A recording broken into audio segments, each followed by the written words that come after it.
Windows 7 is the greatest OS of all time. Linux fanboys, please settle down.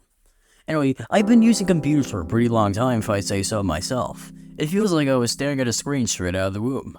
Naturally, I've gotten used to several versions of Windows. I've used, virtualized or not, most popular versions of Windows by now.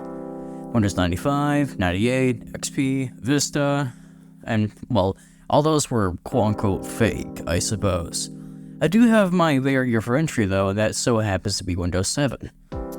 Windows 7 is honestly interesting by itself as it managed to recover from the collapse of Windows Vista. Just so we're clear, Windows Vista isn't that bad. However, there's a lot more Windows 7 did for modern Windows as well, and it's said to stand as the last good Windows version to many. Here are my thoughts on the matter. Let's go to the earliest and Windows 7, though not technically. In 2000, Microsoft unveiled a roadmap detailing the next 3 versions of Windows. A major release named Whistler, a minor release named Longhorn, and another major release named Blackcomb. If I remember correctly, this from the top of my head, the Whistler was dated for 2001, Longhorn for 2003, and Blackcomb for 2005. Microsoft was following through with this roadmap with the release of XP. However, Longhorn is what collapsed the tower. Simply put, there were too many features planned for Longhorn, which was a minor release and not the second coming of Jesus fucking Christ. So sometime in August 2004, Microsoft reset the development, and then Vista was released in 2006. Vista had a horrible launch, and I do honestly wish it could have gone better. Using Vista in a virtual machine, it was literally the smoothest of anything I've virtualized. No programs would bother to support it though. So now Microsoft's full of this heap of garbage, and they're gonna do something pretty good in order to recover, and holy shit. Windows 7 was released in 2009, and it became known as probably the best OS on the market, unless you're a Mac user. Thing is, Windows 7 actually did introduce a slew of new features. But at its core, it was just Windows Vista 2. The NT version is 6.1 for Christ's sake. There are several features in Windows 7 as to why I remember it so fondly. For the sake of this video, I'm not going to try and separate features that 7 inherited from Vista and what 7 introduced. Most of our perspectives are to 7 anyway, so I apologize to you dedicated Vista enthusiasts. The first major feature is Arrow. I still have absolutely no idea as to why we got rid of this. Arrow looked amazing and cool as hell. The whole aesthetic of what's now been dubbed Fruitiger Arrow is honestly my favorite out of any aesthetic. Sorry, Y2K.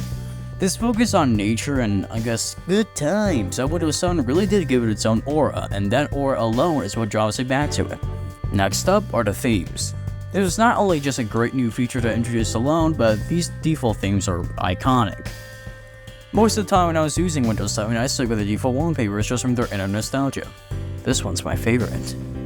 The sounds are incredibly iconic too. Another thing are the bundled games. You know when Windows 7 Minesweep is registered as a game on Discord, that they did something right. Purple places also very recognizable. Hell, the default programs of Windows 7 alone are enough. Paint, Calculator, Internet Explorer, fucking Notepad. I can't really remember most of what I love off the top of my head, but I guarantee you there is a lot that goes into my love for this operating system, and none of them are about spyware, by the way. So Microsoft wasn't really that cool when Windows 8 came around. I honestly think Windows 8 could have been better, and it became a real nice operating system when 8.1 came around. The 2012 Metro aesthetic is a lot better than the current day Windows 10 vibe. Nowadays, Windows 11 exists and Microsoft is a bitch. For a couple months in 2024, I actually used Windows 7 as a daily driver. Why? I was just bored, honestly. Eventually I had to bite the bullet though, and I ended up reinstalling Windows 10. Until I said, I'm a big man against the big corporations. And then I installed Linux. Okay, I don't know why I installed Linux, but I use Arch now. I don't think anything will ever be able to recapture the essence of Windows 7. It's really just defined by its time, and that can be a great reason as to why it's the greatest OS ever made.